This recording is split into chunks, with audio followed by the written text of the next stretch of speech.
Breaking news. This from Washington, the Wall Street Journal reporting that Mr. Mueller will expand his investigation with Mr. Flynn involving the Turkish Mr. Gulen, Mr. Gulen living in Saylorsburg, Pennsylvania. This is north of Philadelphia, south of Scranton. Kevin Cirilli joins us right now as this story advances. Kevin, it's a September meeting that James Woolsey attended.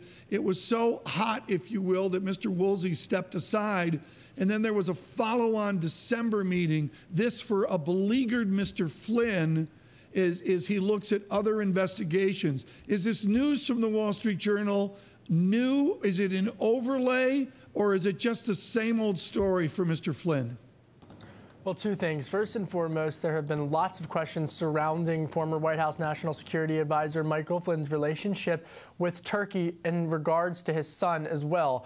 The second point I would make is that the Wall Street Journal is reporting that they would have been paid as much as $15 million to deliver Mr. Gulen to the Turkish officials on a private jet from middle of nowhere, Pennsylvania, across overseas to Turkey.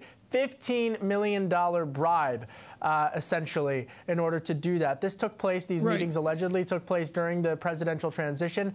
The White House, in a statement, or the transition office rather, saying that they were not in an official capacity, but it's very difficult to see really where this all goes from here, especially now it would seem that there's that these could be the basis of charges. Within the basis of charges, overlay what we learned a few weeks ago, 10 days ago, with the first Mueller efforts with Mr. Manafort, into what you would presume to see with Mr. Flynn. Is the methodology the same, or is the General Flynn investigation separate and distinct from Mr. Manafort? Well, overarchingly, Tom, I think it's all connected, but I think that in terms of the various angles that investigators are looking at, this is clearly a separate track, so to speak. We should note, of course, that that Mr. Manafort and Mr. Gates were charged with conspiring against the United States for their business dealings, rather, with pro-Russian factions in the Ukrainian government.